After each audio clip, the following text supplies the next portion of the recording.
Hello, I'm Tom Wilkinson, and welcome to the Thinking in English podcast, a podcast aimed at intermediate to advanced level English learners. Over the past few months, fighting and conflict in Afghanistan has been increasing. As the US leaves, the problems in the country seem to be multiplying. In this episode of Thinking in English, let's discuss what's happening in Afghanistan in more detail.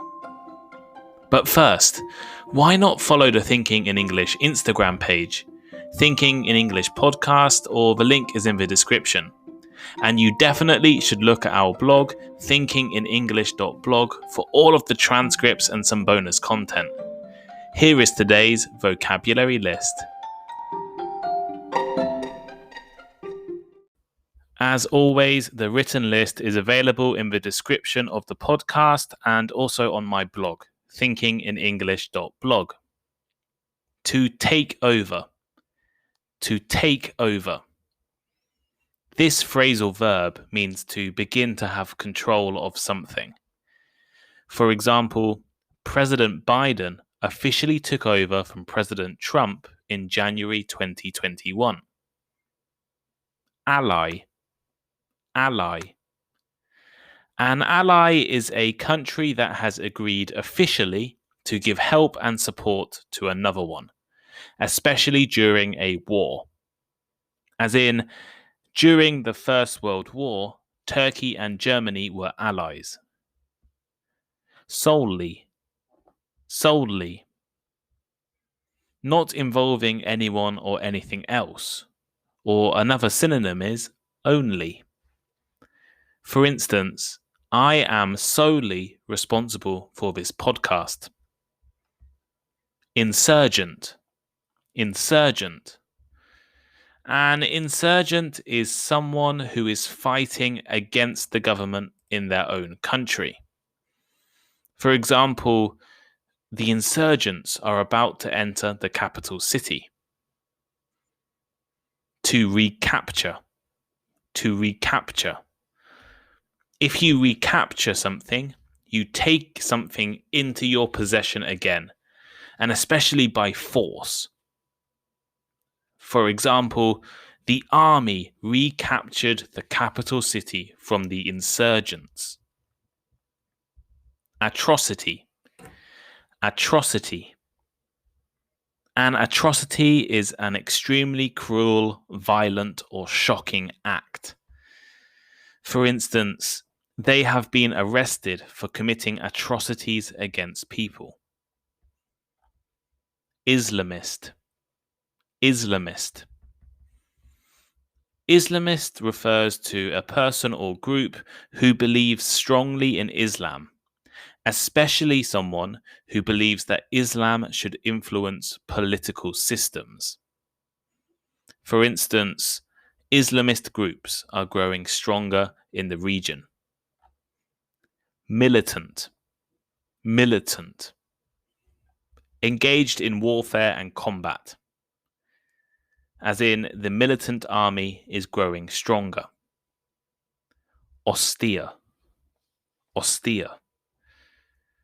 Very severe and unfriendly in manner. For example, he has an austere face. Since August 6th, 6 different regional capitals in Afghanistan have been captured and taken over by the Taliban. Although none of the cities are particularly large, what they represent is unwelcome and concerning. After 20 years of war and conflict, President Joe Biden announced earlier this year that the American military and the military's allies are leaving Afghanistan. Without the USA, the Taliban have been able to return to and control areas they were previously forced to leave. The Afghan army is now solely responsible for protecting a weak government and a very large country. The governments of Afghanistan and the USA had said that the Taliban insurgents did not have enough people or weapons to successfully take over towns. Unfortunately, they were wrong. Fighting has broken out in urban areas and more important regional towns and cities. At the moment, it is not clear how long the Taliban will be able to control the towns, as the Afghanistan government has managed to recapture them in the past. However, with so much fighting in so many different places right now, perhaps the government will need to focus on protecting the most important cities. It is incredibly embarrassing for the Western countries who decided to wage war in Afghanistan for 20 years, that all of their hard work seems to be failing. So why did the USA go to war in Afghanistan originally? Well, after the 9/11 terrorist attacks on New York and Washington, D.C. in 2001, the USA accused the group Al-Qaeda and the leader, Osama bin Laden, of planning and carrying out the atrocities. Bin Laden was believed to be in Afghanistan and was being protected by the Taliban, an Islamist group who had controlled the country for around 5 years. The US invaded in 2001, removed the Taliban from power, and claimed they were planning on creating a strong democracy with no terrorists. Other Western countries like the UK joined, and a new government was formed in 2004. However, Taliban members and other militant groups regrouped and continued to attack different areas. In fact, 2014 saw the most deaths since 2001. Western governments stopped their combat missions that same year, but remained in the country to defend and protect vulnerable areas. In 2020, after peace talks between the US and Taliban, it was announced that the US would be withdrawing from the country completely. This has not stopped the Taliban from attacking, and it is now estimated that the Taliban are the strongest they have been for 20 years, with around 85,000 full-time professional fighters. The Taliban are a group that appeared during the Afghan Civil War in the 1990s.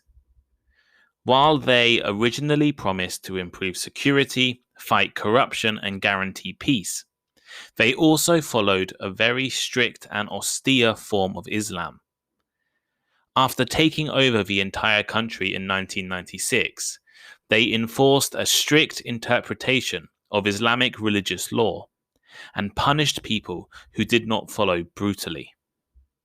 Men were forced to grow beards, while women were first forced to fully cover their bodies using a burqa, and this included their entire face. TV, music, and cinema were banned, as many historical sites were destroyed. Now, if you don't know much about Afghanistan, your image is probably the image of Taliban-controlled Afghanistan. However, in the 1950s and 60s, Afghanistan was a very different place, with lots of free-thinking individuals and quite an active, social scene.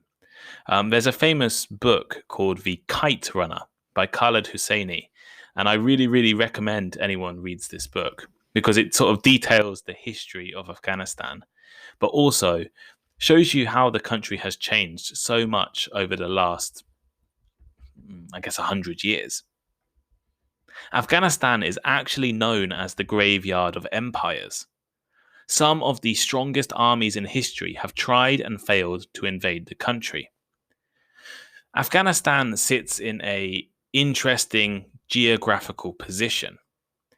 It is kind of in the middle between East and West. If you're traveling towards India or towards China from Europe, then you often pass through Afghanistan.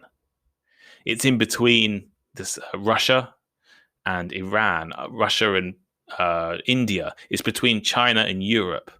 And for that reason, the region has an incredibly complicated and long history. The USA and allies have spent 20 years with the most advanced weapons, newest technology, and the most highly trained forces, struggling to fight Taliban soldiers. On paper, the US should have easily won, but it is never easy in Afghanistan. The Taliban is growing stronger again, the government is weak, and many of the USA's ambitions have failed. And this mirrors the fact that empires and nations throughout history have failed to control territory, which is now considered Afghanistan. Most famously, Britain and the Soviet Union spent many years trying to include the country into their respective empires. Britain wanted to incorporate Afghanistan into its Indian-controlled territory, failed. The Soviet Union wanted to extend Afghanistan into its, regional sphere of influence alongside neighbors like Kyrgyzstan. It failed.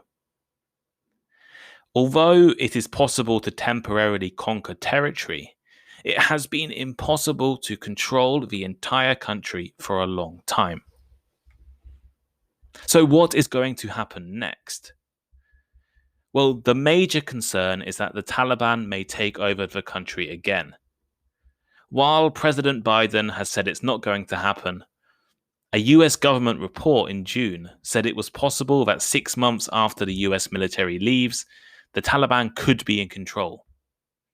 And according to the BBC, the Taliban are currently in control of half the country, and fierce fighting is going on in towns and cities. Another concern is terrorism. As previously mentioned, the war started after the Taliban protected terrorist organizations 20 years ago. Afghanistan became a training ground for terrorist groups and militants.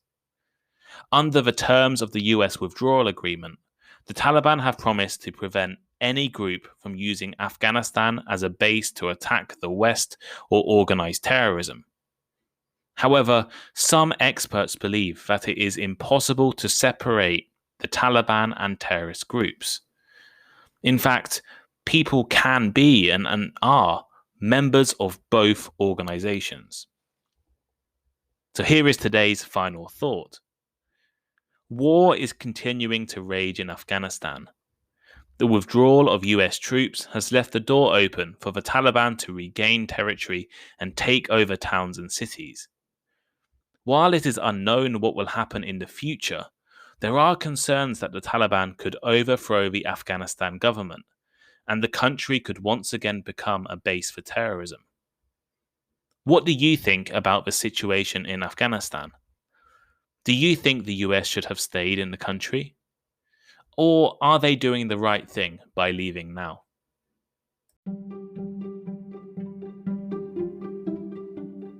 Thank you for listening to today's episode. If you enjoyed it, please leave a review or rating, recommend it to your friends, or let me know on Instagram. My Instagram is thinkinginenglishpod.